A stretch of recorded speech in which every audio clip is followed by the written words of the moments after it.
Hello students and welcome back to my YouTube channel. आप सभी का बहुत बहुत स्वागत है। अब पिछले वीडियो में आपने क्वेश्चन नंबर 5 तक देख लिया था। अब हम तक करेंगे इसका क्वेश्चन नंबर 6। ठीक है, तो हम आगे बढ़ते हैं। ए 1.5 metre tall boy is standing at the some distance from the 30 metre tall building। यानी कि एक बिल्डिंग है, तो यहाँ पे बिल्डिंग बना देता हूँ और बिल्डिंग की हाइट है 30 मीटर। ठीक है, ये अपनी बिल्डिंग है और बिल्डिंग की हाइट है अपनी 30 मीटर। ठीक है, और लड़का जो है वो 1.5 मीटर का है और the angle of elevation from the eye to the top of the building, यानी कि इसकी आंखों से, ये लड़का है, इसकी जो हाइट है 1.5 मीटर है और इसकी आंखों से एंगल ऑफ एलिवेशन, इस चीज पे ध्यान दें, एंगल ऑफ एलिवेशन ये यहाँ पे इसका ऊपर की तरफ एंगल बन रहा है। ठीक है, तो एंगल जो बनेगा वो आप एक क्षैतिज लाइन खींचिए, हॉरिजॉन्टल लाइन, तो ये इसका एंगल बन रहा है। कितना बन रहा है? ठीक है, increase from 30 to 60 as he walks toward the building, यानी कि बिल्डिंग की तरफ चलता है तब इसका जो एंगल है वो 30 से 60 हो जाता है। जाहिर सी बात है वो बिल्डिंग को ऐसे देख रहा है, जब वो आगे जाएगा तो उसको बिल्डिंग को ऐसे देखना पड़ेगा, यानी कि जो उसका एंगल है वो इंक्रीज हो गया, बढ़ गया एंगल। ठीक है, तो वो एंगल उसका, मान लीजिए वो यहाँ पे आ जाता है थोड़ी देर बाद, तो उसका एंगल हो जाएगा 60। पहले कितना था? 30 था, अब हो गया 60। तो आपको बताना है कि find the distance walked away the building, यानी कि वो कितनी डिस्टेंस चला, आपको ये क्वांटिटी बता देनी है। ये मान लेते हैं हम x, ठीक है, और ये मान लेते हैं हम y, क्योंकि इसकी भी जरूरत पड़ेगी, तो ये हम मान लेते हैं y। तो वो टोटल डिस्टेंस जो चला वो x चला, अगर x की वैल्यू आ जाएगी तो हमारा आंसर आ जाएगा। ठीक है, और ये जो डिस्टेंस है वो डिस्टेंस है x प्लस वाई। देखिए इसमें डायग्राम बहुत इंपॉर्टेंट है कि आपको डायग्राम बनाना है, आना चाहिए लैंग्वेज को पढ़ के। तो मैं इसको नाम दे देता हूँ ए बी, हर पॉइंट को नाम दिया है मैंने, सी डी ई और एफ। ठीक है, और ये दे देता हूँ मैं जी। ठीक है भाई, नाम हो गया इसका। अब हम क्या करते हैं, हमें पता क्या है, 30 है पता है, लेकिन हमारे जो ट्रायंगल बन रहे हैं वो यहाँ पे बन रहे हैं। ये ट्रायंगल बन रहा है एक, तो ए एफ बी और ए जी बी, ये दो ट्रायंगल बन रहे हैं। ठीक है, तो अब मुझे ट्रायंगल के लिए ये डिस्टेंस चाहिए होगी, तो ये डिस्टेंस के लिए हम क्या करेंगे, 30 में से 1.5 माइनस कर देंगे, क्योंकि ये डिस्टेंस भी कितनी है, 1.5 है, जस्ट पैरेलल सिमेट्री से। तो ये हो जाएगी आपकी 228.5 मीटर, ये डिस्टेंस होगी 28.5 मीटर। मैं इसको यहाँ लिख देता हूँ 28.5 मीटर। ठीक है, ये डिस्टेंस आपकी हो गई इधर। चलिए अब हम हमारे क्वेश्चन को स्टार्ट कर सकते हैं। तो सबसे पहले आपको क्या करना है कि आपको बड़ा वाला ट्रायंगल ले लेना है, ए जी बी। देखिए नीचे वाली लेंथ जितनी एक्स प्लस वाई है तो ये भी एक्स प्लस वाई होगी, ये एक्स और ये वाई। ठीक है, तो अब नीचे वाला ट्रायंगल, डिस्टेंस तो नीचे वाली लेंगे लेकिन हम इसको इसकी इक्वल रख देंगे। तो ये जो ट्रायंगल है, देखिए हम कौन सा ट्रायंगल ले लें सॉल्यूशन में, ट्रायंगल ए बी और एफ, ए बी और एफ। तो आप थोड़ी देर के लिए इस ट्रायंगल को भूल जाइए कि ये कुछ है, तो आपको एक ही ट्रायंगल दिख रहा होगा ए बी और एफ। तो थीटा कितना है? थीटा आपका है 30 डिग्री। ठीक है, जो कहां पे बन रहा है, एंगल एफ पर बन रहा है। ठीक है, इतनी बात क्लियर है। अब ये तो इस थीटा के हिसाब से परपेंडिकुलर हो गया और ये हो गया इसका बेस। तो हमें ऐसा फॉर्मूला लगाना है जहां पे परपेंडिकुलर आ जाए और बेस आ जाए। तो ठीक है, हम लगा देते हैं tan theta, tan 30 equal to, तो आपके पास आएगा A B perpendicular upon base, तो बेस है हमारा एफ बी। ठीक है, तो टेन 30 आएगा 1/√3। ए बी आपके पास कितना आएगा 28.5 और एफ बी आपके पास कितना आएगा एक्स प्लस वाई। ठीक है, तो इसको क्रॉस मल्टीप्लाई कर लेंगे तो एक्स प्लस वाई आपके पास आएगा, ये ऊपर चला जाएगा और ये इधर चला जाएगा, इक्वल टू 28.5√3। ठीक है, ये हमारे पास इक्वेशन नंबर फर्स्ट आ गई। क्योंकि इसमें एक्स और वाई दोनों वेरिएबल है तो हमें एक और इक्वेशन की जरूरत पड़ेगी जिसमें भी एक्स और वाई दोनों आए। चलिए अब हम क्या करेंगे, अब हम इसको मिला लेंगे। ठीक है, और इसको थोड़ी देर के लिए भूल जाएंगे। अब हमारे पास ट्रायंगल है ए बी और जी, तो हम देखते हैं इसमें, in triangle A B G, A B G में आप देखेंगे तो थीटा कितना है आपका, थीटा है आपका 60 डिग्री, जो इंक्रीज हो गया था। ठीक है, तो आपको लगाना इसमें भी टेन थीटा, क्योंकि ये परपेंडिकुलर और ये बेस है, तो हमने लगा दिया tan 60 degree equal to A B upon और आपका बेस है इसका y, है ना, तो इसको मैं bg लिख रहा हूँ, यानी कि 28.5 अपॉन y। तो ये आपके पास आएगा √3 इक्वल टू 28.5 अपॉन y। चलिए सेकेंड इक्वेशन आ गई, यानी कि y की वैल्यू आ गई 28.5 अपॉन √3।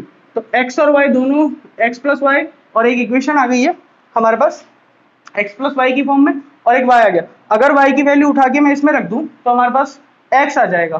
ठीक है, तो x हम निकाल लेते हैं। उससे पहले हम क्या करते हैं, इसको रेशनलाइज कर लेते हैं। रेशनलाइज करने के लिए हमने इसको √3 अपॉन √3 से मल्टीप्लाई किया, तो नीचे बन जाएगा आपके पास 3, y ये 3 हो गया, 28.5 √3, 3 से कैंसिल करेंगे इसको, 3 1 जा 3, 9 जा 27, और 3 5 जा 15, तो ये आ गया आपके पास 9.5 मीटर। ठीक है, y की वैल्यू आ गई। अब हम इसको किस में रख देंगे, इक्वेशन फर्स्ट में। ठीक, ठीक है, put y equal to 9.5 metre in equation first. Equation first में रख देते हैं, तो x की वैल्यू आ जाएगी x प्लस 9.5 इक्वल टू 28.5 √3। ठीक है, सॉरी यहाँ पे √3 भी आएगा, एक √3 है ऊपर, यहाँ पे भी √3 है, 28.5 √3। x की वैल्यू कितनी आएगी, आप इसको माइनस कर दें, तो 28.5 √3 माइनस 9.5 √3, तो x इज इक्वल टू, अब इसमें से इसको आपको माइनस करना है, तो आपके पास आएगा, देखो √3 तो ऐसे ही रहेगा, और इसमें से ये माइनस हुआ आपका 9 माइनस हुआ, तो आपके पास बचेगा 19। तो ये आपका आंसर है। x की वैल्यू आ गई है, वो कितना डिस्टेंस चला है, x चला है, और x की वैल्यू कितनी है 19.3। अगर आपको क्वेश्चन में √3 की वैल्यू दे रखी है, बेसिकली √3 की वैल्यू होती है 1.73, तो अगर ये दे रखी है तो आप इसको इससे मल्टीप्लाई कर दें, आपका आंसर आ जाएगा। तो पहले आप इसको नोट कर लीजिए, फिर उसके बाद हम नेक्स्ट क्वेश्चन की तरफ बढ़ते हैं, क्वेश्चन नंबर 7। और दोस्तों अगर मेरा वीडियो आपको पसंद आ रहा है तो प्लीज इसको लाइक करें और अपने दोस्तों के साथ शेयर करें। इससे आप नोट्स बना सकते हैं, अपनी तैयारी कर सकते हैं एग्जाम के लिए। बिल्कुल आपको सारे टॉपिक्स कराए जाएंगे इसमें। ठीक है, आप नोट कीजिए इसको, आगे बढ़ते हैं।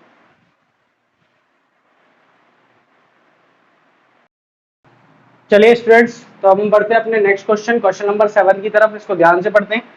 ठीक है, from a point on the ground, यानी कि ग्राउंड पे एक पॉइंट है, the angle of elevation of the bottom and the top of transmission tower, यानी कि एक पॉइंट है, उससे किसी ट्रांसमिशन टावर के बॉटम, और मैं बना देता हूँ डायग्राम। चलिए ये पॉइंट है, ठीक है, यहां से किसी ट्रांसमिशन टावर के बॉटम और टॉप का एंगल दे रखा है। ठीक है, वो है 45 और 60 डिग्री, एक बॉटम का एंगल है और एक टॉप का एंगल है। Tower fix at the top of 20 metre high building, यानी कि जो बिल्डिंग है उस पर टावर लगा हुआ है। ठीक है, टावर जो लगा हुआ बिल्डिंग पे लगा हुआ, तो मान लीजिए कि बिल्डिंग तो ये है, ठीक है, उस पे लगा हुआ टावर। तो ग्राउंड के पॉइंट से दो एंगल बन रहे, एक तो टावर के टॉप का और एक टावर के बॉटम का। ठीक है, तो एक 45 है, एक 65 है, 60 है, तो find the height of the tower. तो हमें टावर की हाइट फाइंड आउट करनी है, तो हम टावर की हाइट ले लेते हैं, ये टावर की हाइट है h। ठीक है, बिल्डिंग की हाइट कितनी दे रखी है, वो दे रखी है 20 मीटर, तो ये जो हो गई वो 20 मीटर हो गई। चलिए, एक एंगल दे रखा 45 और एक दे रखा 60, तो जाहिर सी बात है जो बड़ा वाला होगा वो 60 होगा, छोटा वाला 45 होगा। तो ये हो गया आपका 45 डिग्री, और ये आपका हो गया पूरा 60 डिग्री। आपको जो हाइट निकालनी है वो किसकी निकालनी है, टावर की निकालनी है। ठीक है, मैं इसको नाम दे देता हूँ ए, बी, सी और डी। ये आपका डायग्राम कंप्लीट हो गया। तो सबसे पहले हमें क्या करना है, पहले ये वाला ट्राइंगल देखना है। ठीक है, इसको थोड़ी देर के लिए भूल जाते हैं हम। चलिए नीचे वाले ट्राइंगल में ले लेते हैं, यानी कि सॉल्यूशन में सब कुछ मेंशन कर देते हैं। Let height of tower, tower की हाइट है वो A B equal to h metre है। ठीक है, और हाइट ऑफ बिल्डिंग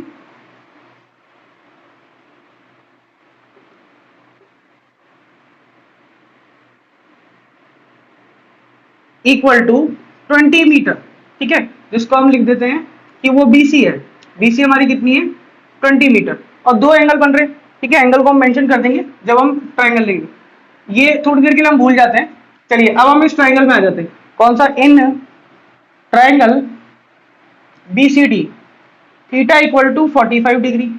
ठीक है, तो साइन थीटा लगाएं या टेन थीटा लगाए, कॉस थीटा लगाए, कैसे देखना है? आपको ये दे रखा और ये पूछा है, यानी कि आपके पास परपेंडिकुलर है और बेस पूछा है। ठीक है, बेस निकल जाएंगे तब हम उसको निकाल पाएंगे आगे को, क्योंकि इस वाले ट्रायंगल का हमें कुछ भी नहीं पता नहीं। चलिए, तो इसका हमें परपेंडिकुलर दे रखा है, इसका बेस निकालते हैं इस ट्रायंगल से। तो लगा देते हैं हम टेन थीटा, यानी कि tan 45 equal to BC upon CD। मैं आपको एक चीज और बता दे रहा हूं, जब भी ये 45 का एंगल आए तो बेस और परपेंडिकुलर हमेशा इक्वल आते हैं, है ना। बताता हूं कैसे। देखिए, ये हो गया 20 और ये आपके पास हो गया DC या CD। ठीक है, 45 की वैल्यू 1, यानी कि 1 इक्वल टू 20 अपॉन CD। इसका मतलब CD इक्वल टू 20 मीटर। तो ये बेस भी कितना आ गया? ये बेस आ गया आपके पास 20 मीटर। ये हमने फाइंड आउट करा है। ठीक है, ये जो वैल्यू है 20 मीटर, ये हमने फाइंड आउट कर ली। इसके बाद क्या करते हैं हम? नेक्स्ट वाले ट्रायंगल में आ जाते हैं और इसको थोड़ी देर के लिए भूल जाते हैं। ठीक है, तो अब आपको दिख रहा होगा 60 का एंगल है। चलिए, अब हम आगे बढ़ते हैं। इन ट्रायंगल ACD, देखना ध्यान से, A, C और D में आ जाते हैं। थीटा कितना है? थीटा हमारा है 60 डिग्री। लगाते हैं वापस से टेन थीटा, क्योंकि ये पता है और ये पूरा फाइंड आउट करना है। ये तो हमें पता है, लेकिन ये पूरी हाइट कितनी हो जाएगी? AC आपकी जो हो जाएगी वो हो जाएगी H प्लस 20। ठीक है, और ये इसमें H ही हमें फाइंड आउट करना है, तो लगा देते हैं tan theta. Tan 60 degree equal to AC upon CD। ठीक है, हाँ, तो AC हमारा है H प्लस 20 और जो CD है वो 20 है।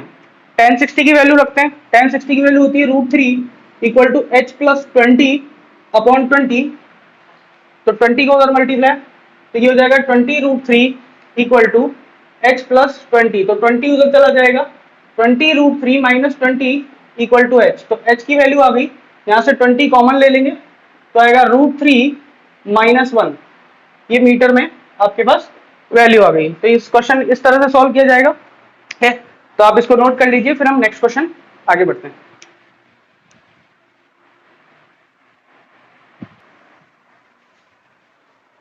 चलिए स्टूडेंट्स, अब हम बढ़ते हैं अपने नेक्स्ट क्वेश्चन की तरफ। ठीक है, क्वेश्चन नंबर 7 क्या कहता है?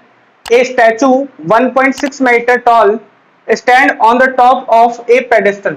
ये थोड़ा सा एक नया वर्ड आया है, मैं आपको बता दूं। पेडेस्टल का मतलब होता है चबूतरा। एक चबूतरा बना हुआ है, देखिए एक चबूतरा बना हुआ है। पिछले क्वेश्चन जैसे ये कुछ खास नहीं है, एक चबूतरा बना हुआ है। ठीक है, उसके ऊपर एक स्टैचू बना हुआ है। ठीक है, तो ये 1.6 मीटर का स्टैचू है, जो किसके ऊपर है? चबूतरे के ऊपर। चबूतरे की हाइट नहीं दी हुई है, किसकी हाइट दी हुई है? एक स्टैचू की हाइट दी हुई है। From a point on the ground the angle of elevation of the top of the statue is 60। तो यानी कि जो स्टैचू है उसके टॉप का जो एंगल बन रहा है वो 60 का बन रहा है।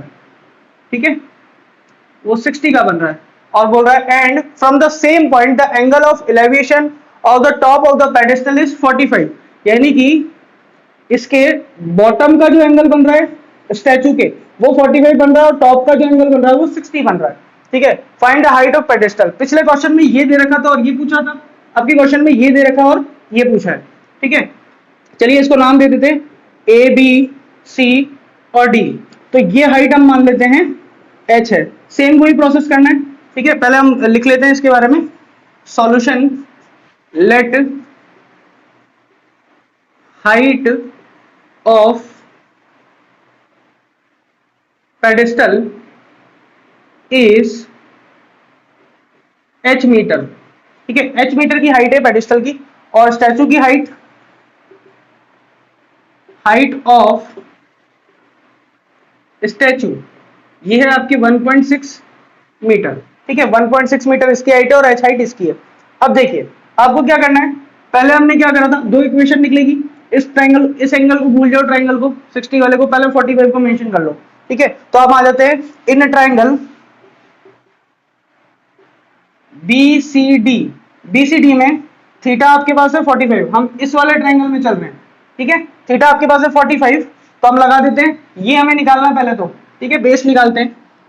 tan थीटा यानी कि tan 45 equal to BC upon CD। और tan 45 1 है, इक्वल टू BC की वैल्यू h है, और ये CD आ गया। तो जितनी ये आती है उतनी ये आती है जब h 45 हो। तो हम लिख सकते हैं कि CD equal to h metre, ठीक है। तो ये भी कितनी होगी, h मीटर हो चुकी है, ठीक है। अब क्या करेंगे, आप इस वाले ट्रायंगल में आ जाएं और इसको थोड़ी देर के लिए भूल जाएं, है ना। तो हम निकालते हैं इसमें, इन ट्रायंगल ACD में जो AC है आपका वो है 1.6 प्लस h मीटर, ठीक है। AC पूरा हो गया, वो क्या है AB प्लस BC, तो आएगा 1.6 प्लस h मीटर, ठीक है। थीटा आपका कितना है, थीटा आपका हो चुका है 60 डिग्री का। पूरा एंगल ये वाला लेना है, 45 को भूल जाइए आप, है ना। अब लगाते हैं tan थीटा, क्योंकि इस पे डायरेक्ट इससे क्या आ जाएंगे, हमने लगाया tan 60 डिग्री, तो वो क्या होगा, ये परपेंडिकुलर और ये बेस, यानी कि AC अपॉन CD। तो AC आपका है 1.6 प्लस h अपॉन CD है आपका h। तो ये आपके पास आएगा √3 1.6 प्लस h अपॉन h। यहां से h निकल जाएगा, h को आप इधर मल्टीप्लाई कीजिए, तो आपके पास आ गया √3h equal to 1.6 plus h। अब इस h को इधर ले जाते हैं हम, तो माइनस हो जाएगा √3h minus h equal to 1.6, h common ले लेंगे तो बचेगा √3 माइनस 1 इक्वल टू 1.6। तो h की वैल्यू आई 1.6 अपॉन √3 माइनस 1। देखिए √3 नीचे आ गए, तो आपको क्या करना है, इसको रेशनलाइज करना है, यानी कि √3 प्लस 1 से ऊपर नीचे आप मल्टीप्लाई करेंगे, ठीक है। तो ये बन गया a माइनस बी और a प्लस बी, तो आपके पास आएगा √3 का स्क्वायर माइनस 1 का स्क्वायर, ठीक है, और ऊपर तो वही रहेगा 1.6 √3 प्लस 1, नीचे बन जाएगा √3 का स्क्वायर 3 और 3 माइनस 1, तो आपके पास बचेगा 2। इस 2 से ये कैंसिल हो जाएगा, तो आपके पास बचेगा 0.8 √3 प्लस 1 मीटर। तो ये जो हाइट आई है वो किसकी आई है, ये पेडेस्टल की हाइट आई है, इस चबूतरे की हाइट आई है, ठीक है। अगर समझ में आया है इसको नोट कर लीजिए एक बार, फिर हम नेक्स्ट क्वेश्चन की तरफ चलते हैं।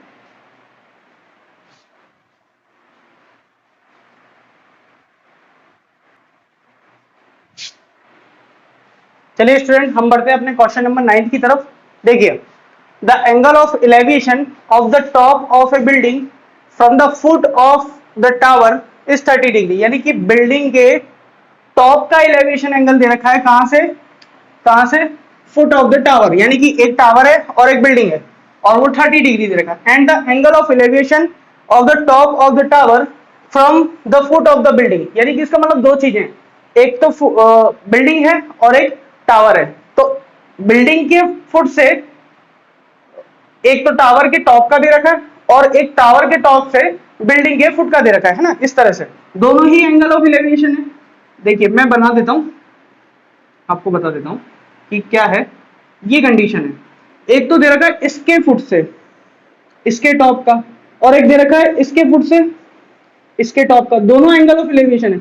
अब आप खुद सोचिए, एक एंगल दे रखा है 30 डिग्री, एक एंगल दे रखा है 60 डिग्री। अभी मैंने कोई मेंशन नहीं करा कि कौन सी बिल्डिंग है और कौन सा टावर है, तो मैं जो बड़ा वाला एंगल होगा, जिसका परपेंडिकुलर बड़ा होगा, उसका एंगल भी बड़ा होगा, यानी कि ये 60 डिग्री हो गया और ये वाला 45 डिग्री हो गया, ठीक है। अब हम क्वेश्चन को वापस पढ़ते हैं। The angle of elevation of the top of A building from the foot of tower is 60 degree, यानी कि बिल्डिंग के टॉप का जो 30 डिग्री है, सॉरी, और एक 60 है, तो ये 30 लिख देते हैं, ठीक है। तो बिल्डिंग के जो टॉप है उसका जो एंगल है from the foot of the tower is 60 या 30, यानी कि 30 वाला जो एंगल है वो बिल्डिंग का है, बिल्डिंग के टॉप का, ठीक है, और ये वाला एंगल टावर के टॉप का है। तो ये जो छोटा वाला है ये बिल्डिंग है, ठीक है, और ये टावर है, तो टावर बड़ा है, foot of the building is 60 degree, the tower is 50 metre high, यानी कि इसका मतलब इसकी जो हाइट है वो 50 मीटर है, ठीक है। Find the height of the building. चलिए हमें इसकी बिल्डिंग की हाइट निकालनी है, तो हम इसको क्या मान लेते हैं कि ये h हाइट है। इस पूरे को नाम दे देते हैं, ये a हो गया, ये b हो गया, ये c हो गया और ये d हो गया। इसको चाहे तो e दे देते हैं इस पॉइंट को, लेकिन इसकी जरूरत नहीं पड़ेगी, ठीक है। अब आ जाते हैं हम, देखिए आपको क्या क्या पता है, पहले तो ये पता है, तो आप इस ट्राइंगल को तो भूल ही जाइए, स्टार्ट वहां से करना है जिस ट्राइंगल के बारे में आपको पता है, ठीक है। 50 से आप किस पे आ जाइए, इसका बेस निकालेंगे। ठीक है, तो हम सबसे पहले सॉल्यूशन में लिखते हैं, solution let height of building कितनी है, A B equal to H metre. चलिए, height of tower equal to 50 metre, ये 50 मीटर है और ये एच मीटर है। ठीक है ना।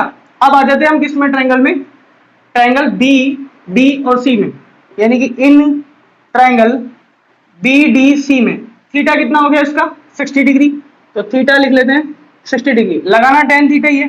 ठीक है, tan theta perpendicular upon base, ये निकाल लेते हैं अपन। चलिए, तो tan 60 इक्वल टू यानी कि DC अपॉन BC। ठीक है, tan 60 की वैल्यू रखते हैं, BC की वैल्यू रखते हैं, जो जो हमें पता है। ये तो आ गया आपके पास 50 और ये आ गया आपके पास BC। ठीक है, tan 60 की वैल्यू आएगी √3 इक्वल टू 50 अपॉन BC। तो जो BC है उसकी वैल्यू आ गई 50 बाय √3 मीटर। ठीक है, चलिए अब हम क्या करते हैं, उस ट्रायंगल को थोड़ी देर के लिए छोड़ देते हैं जो भी हमने लिया था। अब हम इस ट्रायंगल में आ जाते हैं। ठीक है, हमें ये वैल्यू पता है कितनी है, 50 √3 मीटर। तो ये बेस हो गया, इससे हमारा ये परपेंडिकुलर, इस ट्रायंगल का परपेंडिकुलर आ जाएगा। तो हम लिखते हैं इन ट्रायंगल, देखिए इसमें दोनों क्वांटिटी अननोन थी, इसमें एक क्वांटिटी तो पता थी, हमें परपेंडिकुलर पता था, हमने इसका बेस निकाल लिया, और जो इसका बेस है वही इसी ट्रायंगल का बेस है। ठीक है, तो इसका बेस पता चल गया तो इसका बेस भी वही हो गया। अब इस बेस से हम क्या निकाल लेंगे, इसका परपेंडिकुलर निकाल लेंगे, यानी कि इन ट्रायंगल ABC थीटा कितना है भाई, थीटा है 30 डिग्री। ठीक है, लगाते हैं tan थीटा, tan 30 degree equal to AB upon BC। ठीक है, यानी कि आ गया 1 बाय √3 tan 30 की वैल्यू, AB की वैल्यू हमें निकालनी है, वो H है, और BC की वैल्यू 50 अपॉन √3। तो ये पूरा ऊपर शिफ्ट हो जाएगा। ठीक है, या पहले √3 को ऊपर ले जाइए, तो ये आ जाएगा 1 बाय √3, ये हो गया √3H बाय 50। अब इसको इधर भेजेंगे और इसको इधर भेजेंगे। ठीक है, तो 50 ऊपर गया, √3 इंटू √3 आ जाएगा आपके पास 3, यानी H आ गई आपके पास 50 बाय 3 मीटर। चाहे तो आप इसको डिवाइड कर सकते हैं 50 को 3 से, तब और डेसिमल में आंसर आ जाएगा। ठीक है, तो ये क्वेश्चन इस तरह से होना था। आगे चलते हैं हम अपने नेक्स्ट क्वेश्चन की तरफ, पहले आप इसको नोट कर लीजिए।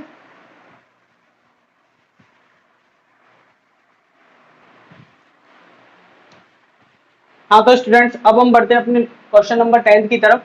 देखिए इसको ध्यान से पढ़ते हैं, क्या बोल रहा है ये, इंपॉर्टेंट है थोड़ा सा ये। Two poles of equal height, यानी कि पहली चीज तो दो पोल है, किस हाइट के, इक्वल हाइट के, are standing opposite of each other on other side of road. मतलब एक रोड है, उसके अलग अलग साइड पे दो पोल हैं जो इक्वल हाइट के खड़े हुए हैं। ठीक है, विच इज 80 मीटर वाइड, यानी कि इस रोड की चौड़ाई बता दी आपको कितनी वाइड है, वो 80 मीटर है। ठीक है, ये मैं मार्क कर देता हूं। From a point between them on the road the angles of evolution of the top of the pole are 60 degree and 30 degree. यानी कि इस रोड के बीच में कोई पॉइंट है, जो दोनों के दोनों जो पोल हैं उसके टॉप पर दो एंगल बना रहे हैं, और एंगल कौन से बना रहे हैं, एंगल ऑफ एलिवेशन। ठीक है, टॉप ऑफ द पोल 60, एक 60 एक 30 है, तो 60 ये वाला हो जाएगा। ठीक है, और ये हो जाएगा 30, क्योंकि ये ज्यादा सीधा है, ज्यादा पास में है। मैंने एक थोड़ा इधर लिया और एक थोड़ा दूर लिया, ये नहीं बताया ये पोल पॉइंट कहाँ पे, बिल्कुल बीच में नहीं है, एक थोड़ा इधर हो सकता है, एक थोड़ा उधर हो सकता है। तो जो ज्यादा पास में वो क्या बनाएगा, 60 बनाएगा, क्योंकि आप किसी चीज को ज्यादा पास से देखोगे तो आपको ऐसे देखना पड़ेगा, और जो दूर होगी वो उसको ऐसे ही देख सकते हो आप, है ना, जो पास में होगी उसको आप ऐसे देखोगे। ठीक है, तो दो एंगल बन रहे हैं 60 और 30 respectively. Find the height of the poles and the distance between distance of the point from the pole, यानी कि आपको पोल की हाइट बतानी है। तो इसकी हाइट में मान लेता हूं h, तो इसकी भी कितनी हो जाएगी, h हो जाएगी, क्योंकि दोनों इक्वल हाइट के हैं। ठीक है, और ये भी बताना है कितनी डिस्टेंस पे। तो देखिए इस ट्रायंगल को नाम दे देता हूं A B, और ये C पॉइंट, ये D और ये E। यहां पे लिख देते हैं सॉल्यूशन में, let height of pole h metre, ठीक है। पोल की हाइट जो है वो मैंने h मीटर ले ली। चलिए, width of road equal to 80 metre. तो मैंने जो पॉइंट माना है ना, ये भी डिस्टेंस बतानी है आपको कितनी दूरी पे, तो मैं इस 80 मीटर को थोड़ा सा चेंज कर रहा हूँ। ये इस पॉइंट से डिस्टेंस ले रहा हूँ मैं x मीटर, तो ये कितनी हो जाएगी, ये हो जाएगी 80 माइनस x मीटर, क्योंकि टोटल कितनी है, टोटल आपकी है 80 मीटर। ये अगर x है तो बची हुई कितनी हो गई, 80 में से x माइनस कर दो, तो पॉइंट की आपको एक तो x निकालना है और एक क्या निकालना है, हाइट निकालनी है। तो हमने हाइट तो मान ली h, लेट ये पोल नंबर 1 है हमारा और ये पोल नंबर 2 है, ठीक है। Point is at x distance from pole 1 and pole 2 80 minus x metre. तो पोल 2 से डिस्टेंस हो गई 80 माइनस x और इससे डिस्टेंस हो गई x। चलिए, दो इक्वेशन निकलेगी, एक एक ट्राइंगल को पकड़ लेते हैं हम। पहले ले लेते हैं ABC। इन ट्राइंगल ABC आपका थीटा कितना है, थीटा आपका है 60 डिग्री। देखिए ये पता है और यहां पहुंचना है, ठीक है। हाइपोटेनस का कोई रोल नहीं है, ये पता है और ये यहां पहुंचना है, या h पता है x पे पहुंचना है, जैसे भी करके दोनों चीजें यही हैं। तो हम लगा लेते हैं tan 60 equal to h by x, या तो h आ जाएगा x की फॉर्म में या x आ जाएगा h की फॉर्म में। चलिए, ये तो हो गया √3 equal to h by x। तो आपके पास हाइट जो आ गई वो आ गई √3x। अब अगर आपको x पता चल गया तो आपके पास h आ जाएगी। दूसरी इक्वेशन निकालते हैं हम। इक्वेशन नंबर फर्स्ट थी, इक्वेशन नंबर सेकंड की तरफ चलते हैं। तो ट्राइंगल दूसरा लेंगे अब हम। इन ट्राइंगल CED, CD में आ जाते हैं, थीटा कितना है आपका, थीटा है आपका 30 डिग्री। वही लगाते हैं tan थीटा, tan 30 डिग्री, यानी कि CD DE upon DC, D upon DC। तो आपके पास आ जाएगा 1/√3 इक्वल टू DE की वैल्यू जो है वो h है और DC की वैल्यू 80 माइनस x है, ठीक है। इसको इधर क्रॉस मल्टीप्लाई कर देते हैं, तो आपके पास h जो आएगी वो आएगी आपके पास 80 माइनस x बाय √3। अब देखिए ये आ गई आपके पास इक्वेशन नंबर सेकंड। अब आप क्या करेंगे, आपके पास दोनों h है, तो अगर दोनों को इक्वल रख दोगे तो x की वैल्यू आ जाएगी, क्योंकि h को आप क्या करोगे, एलिमिनेट करोगे by first and second equation. तो आप क्या करेंगे, दोनों इक्वेशनों को इक्वल रखेंगे, ये भी h है और ये भी h है, दोनों को इक्वल रखते हैं। √3x equal to 80 minus x by √3। तो √3 इधर मल्टीप्लाई हुआ तो ये √3 इंटू √3 3 हो गया, 3x equal to 80 minus x उधर चला गया, यानी कि हो गया 4x इक्वल टू 80। तो x की वैल्यू आ गई 80/4, यानी कि ये डिस्टेंस आ गई आपकी 20 मीटर।